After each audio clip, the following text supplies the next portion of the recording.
everyone, this is Rashmi. I'm a registered migration agent. Well, New South Wales is the talk of the town. So we were ourselves bombarded with a lot of calls during the weekend. So we thought maybe Monday first thing we'll make a video to give you guys a quick glimpse into what's going on with New South Wales. So starting, well, it's mainly so much in talks is because of a particular stream for 491 visa where the applicants from across Australia can apply. You don't have to be inside New South Wales to be able to apply for nomination. Just the same way how Western Australia came out recently. So basically there are two different categories for the state nominated visas, 491 and 190. So for 190, the requirements is pretty straightforward. You need to be either residing in New South Wales, anywhere in the state for a period of 3 months, or you need to be employed in your nominated occupation. Isn't that great? So basically New South Wales is saying that if you get a job in the morning, you can apply in the night. And they have not put any criteria regarding whether it should be full-time employment, part-time, casual. They're fine as long as you're employed in a nominated occupation. And if you're not employed, if you're a resident for 3 months, they're fine with that too.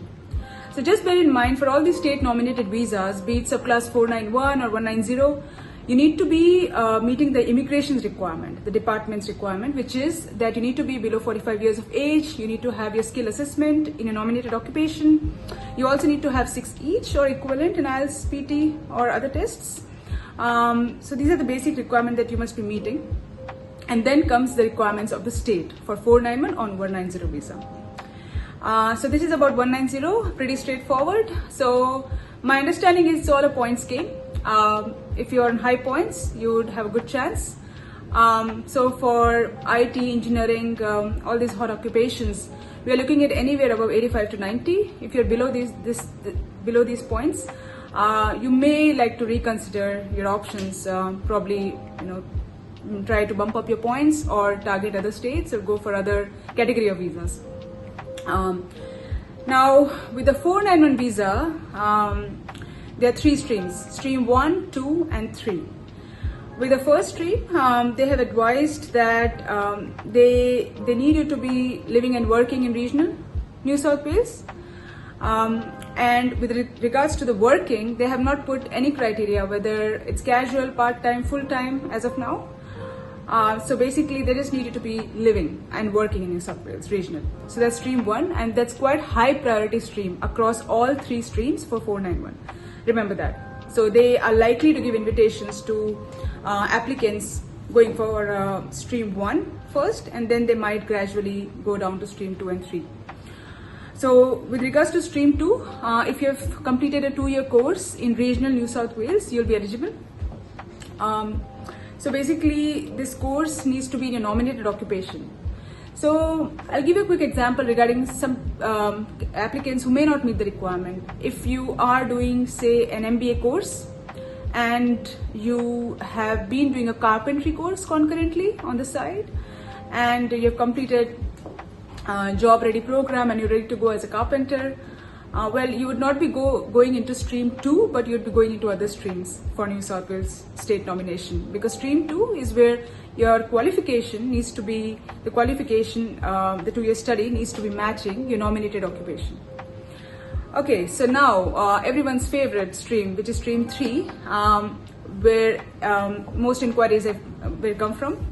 Basically stream 3 is where they are saying that, do you have a skill assessment? Yes. Well, you could be anywhere in Australia and apply. So you could be currently sitting in Victoria, ACT, Perth, Adelaide. You can just apply. You don't have to move to the state to apply. Now remember, although you don't have to be inside the state, be a resident of state, and although you're eligible to apply from outside the state, but definitely the state is likely to give preference to the residents of New South Wales. Unless you are sitting at quite high points that you may have an incentive with. So eligibility is one thing and invitation is one thing. So most of the people currently, most of the popular occupations are there on New South Wales list, be it 190, 491, both category of visas. The tradies are there, accountants, IT, engineers, health sector, nurses.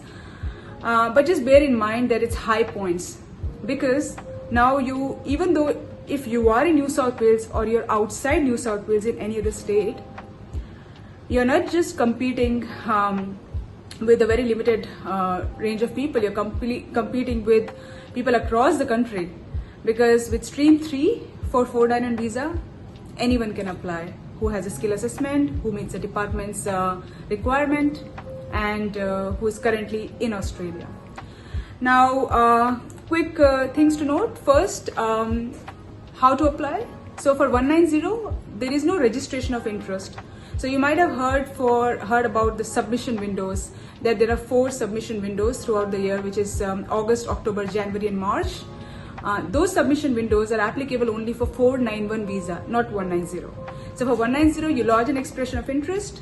Then if you get invitation, you apply for the state nomination, and then you apply for the further visa if you get an invitation from the department. Whereas for 491, there is one extra step that's inserted, which is ROI. So you have to lodge your ROI first, EOI, and then the ROI, and then wait for the state to invite you. And for that ROI, there are 4 submission windows for 491 visas. So there are a lot of applicants, in fact, more applicants going into the 491 stream, as I anticipate. And they should be definitely looking into the submission windows. So starting with August, which is this month. The second thing is that with 491, when you apply, make sure to select only one RDA. So there are 14 RDAs, Regional Development Authorities. You'll be selecting one RDA with your application when you lodge an ROI. Okay. And also with regards to 491 Stream 1, where you are living and working for 1 year, in regional New South Wales, they have given a bit of leverage to that category, wherein they're saying that we are happy to prioritize for the Stream 1 491 candidates if their visa is expiring within 3 months. So that's an incentive there as well for applicants who don't have much time left on their visa. States might be able to prioritize your applications. So this is pretty much about a quick heads up into New South Wales. I hope this video is informative to you guys and it has cleared out most of the doubts. If you have any more doubts, you can please feel free to give us a call or send us an email so we can look into your case-by-case scenario and guide you further. We are giving free consultations to all our Facebook followers. So if you follow us on Facebook, we are happy to schedule a Zoom meeting, Skype, even a WhatsApp video, a phone call, or even a face-to-face meeting. It's up to you how you guys are flexible. And we can assess your scenario and advise you if New South Wales is the best option for you, and if so, how to move from here. You need to strategize, you need to have your roadmap. It's quite competitive these days, and you need to know where you're heading in the next 1, 2 or 3 years from here. So yeah, happy to assist, and if you have any further questions, please get in touch with us. Do like this video, do follow us on Facebook, do subscribe, because it only motivates us to make more videos, so we can brief you about any quick updates with immigration, which is quite volatile these days. Thank you very much for watching. Bye.